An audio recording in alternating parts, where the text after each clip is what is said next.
They're called hoverboards, mini segways, electric scooters, and even a self-balancing device. But in the end, these electric scooters are pretty much all the same. Maybe you have some extra cool features on yours like lights or Bluetooth audio, but we're just going to take a look at the original quote-unquote hoverboard. So here's mine. I got the white version, probably not the best choice, but I've been using it for about 2 weeks now, and here's my first experience. When you first start using it, it's going to be extremely hard not to fall off. It's actually harder than it looks. When I first rode it, I started wobbling and wiggling around just to move forward a little bit, and I rode it extremely slow. Probably one of the hardest things to do is learning how to get off.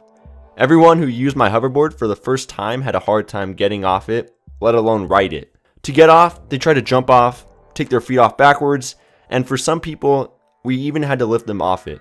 But to get off the right way, you literally just step off 1 foot at a time. It took me around an hour of practice to get used to it and ride smoothly. But once I did it, I got used to it. I rolled around like no other. You can turn right, left, go forward, backward, and even spin around. All you need to do to move forward is slightly lean your feet towards the location you want to go to. It basically has tilt sensors where you stand, and when you press on one of the sensors, the scooter just starts moving. So that's basically how it works. It also has a rechargeable battery. Mine contains around 4,400 milliamp hours, which lasts around 2 hours when you use it. In order to say battery though, there's a power button in the front to turn it off when you're not using it. And next to the power button is a charging port where you can charge it. When you have a low battery, the green battery icon on the middle of the board will start to blink. And when the battery is less than 10%, it will start to blink red. And it will also make an annoying beeping sound to let you know that it needs to be charged.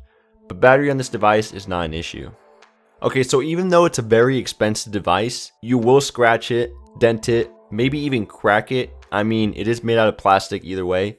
If you take a look at mine, there's scratches all over the place, especially on the bumpers. So if I were you, I would go out, purchase some rubber bumper protectors so as to not scratch it up and make it look nice. But it's up to you. I'll have a link in the description so you can check out some rubber bumper protection if you do decide to get a hoverboard or if you already have one. Also, this thing weighs a ton. It literally weighs over 25 pounds. So if this thing dies on you, you'll have to carry it around with 2 hands because it's a struggle if you carry this with one. Also, you can't go over curbs, bumps, or steps.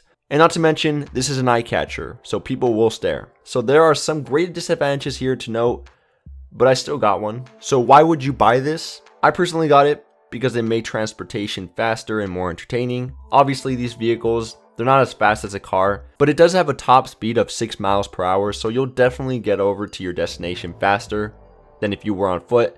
I use it to get around my college campus, ride it around my neighborhood for fun, and ride it with my friends is a great experience. Now, if you want one for yourself, I got mine from gearbest.com. Don't worry, they didn't promote me to say this, but it's only around $290, which is actually cheap compared to other websites. Plus, they give you free shipping and handling. You get 45 days of money back guarantee. And on top of that, you get a free repair warranty for 360 days. Now, here's the cool part. Since Black Friday is coming up, you can get this for an even lower price than $290. I'll have a link in the description to check it out if you want one. That's it for this video, guys. If you guys enjoyed it, please make sure to hit that thumbs up button. Don't forget to follow us on our social media pages. And we'll see you guys in the next one. Kapow!